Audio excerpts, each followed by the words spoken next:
ताज्या बातम्यांसाठी महान करेला सबस्क्राइब करा आणि बेल आयकॉनला क्लिक करा।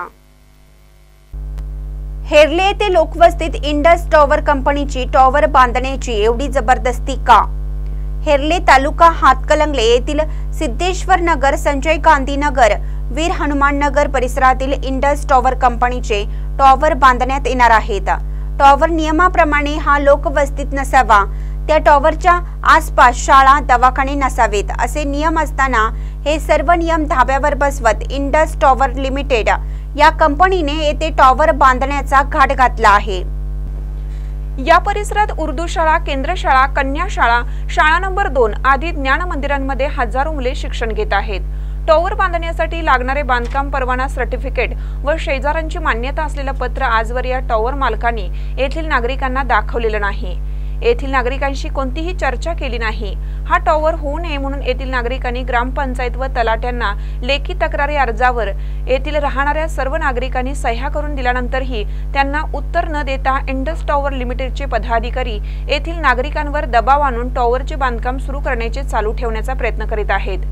तरी याला वेळीच लगाम लावून टॉवरचे बांधकाम बंद करावे व हेरले येथील गट क्रमांक 7A व 7B मधील इंडस टॉवर लिमिटेडचे मोबाईल टॉवर बांधकामापासून लोकवस्तीचे अंतर मोजून द्यावे असे लेखी निवेदन गोविंद आवळे व अमीर जमादार यांनी सिद्धेश्वर नगर, हनुमान नगर, राजीव गांधी नगर व समस्त ग्रामस्थ यांच्या वतीनं गाव कामगार तलाठी यांना दिला आहे।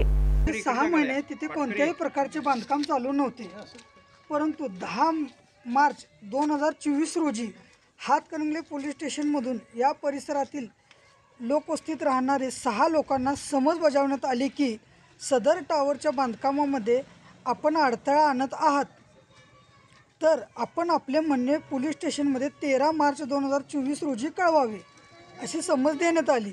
सदर 13 मार्च 2024 रोजी आम्ही 20-25 जण पोलीस स्टेशनमध्ये हजर राहिले असता पोलिसांकडून आम्हाला अशी माहिती देण्यात आली की या टावर्समध्ये जे बांधकाम उभे राहणार आहे त्याचे सर्व परवाना कायदेशीररित्या यांनी काढला आहे, तर आपण कोणताही येथे अडथळा आणू नये आणि हा लोकवस्तीपासून दूर आहे असं आम्हाला माहिती कळाली आहे।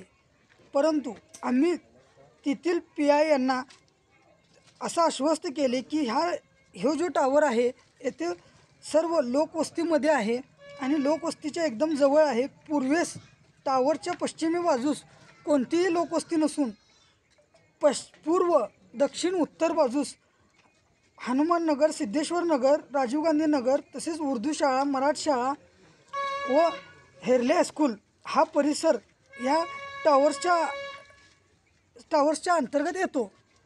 तरी PIने आम्हाला सर्वांना समजावून सांगितले व 7 दिवसाची मुदत दिली व 7 दिवसाच्या आत तुम्ही या बांधकामास कायदेशीररित्या स्थगिती आणा, अन्यथा आम्ही 7 दिवसानंतरनं हे बांधकाम आमच्या बंदोबस्तमध्ये चालू करतो व चालू केल्यानंतर आपल्याकडून कोणताही अडथळा येणार नाही व तेथील कोणत्याही लोकांना तुम्ही भांडण करू नये अशी लेखी लिहून घेऊन आम्हाला तिथून सोडले।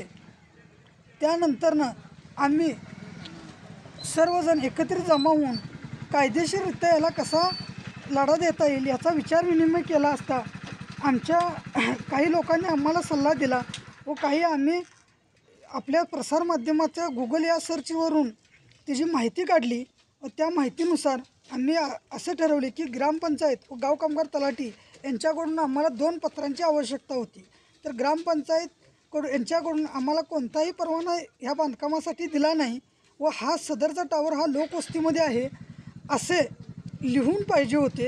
तसं आम्ही सरपंचांना भेटून प्रत्यक्षात सांगितले, तर त्यांनी आम्हाला सांगितले की असा पत्र आम्ही देतो, मात्र प्रत्यक्षात सदर टावर हा लोकवस्तीमध्ये आहे असे मजकूर लिहून त्यांनी दिला आहे।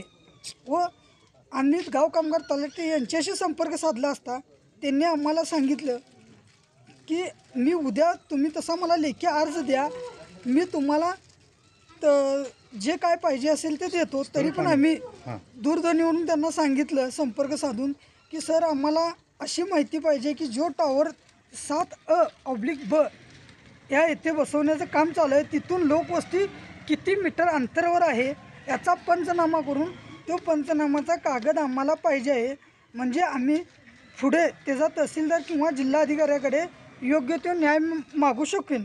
मात्र सलग 2 दिवस त्यांच्या कार्यालयाशी व त्यांच्याशी संपर्क साधला असता साहेब तालुक्यात मिटिंगमध्ये आहेत व भेटत नाहीत व टाळाटाळ करत आहेत असं आमच्या निदर्शनास आले.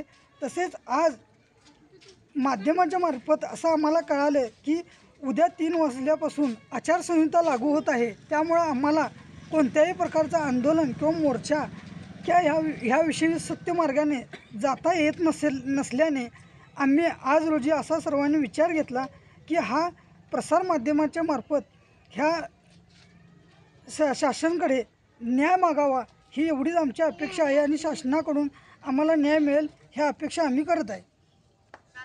न्याय न मिळाल्यास आंदोलन छेडण्याचा इशारा येथील समस्त नागरिकांनी दिला आहे. महानकर न्यूजसाठी संभाजी चौगले, हेरले.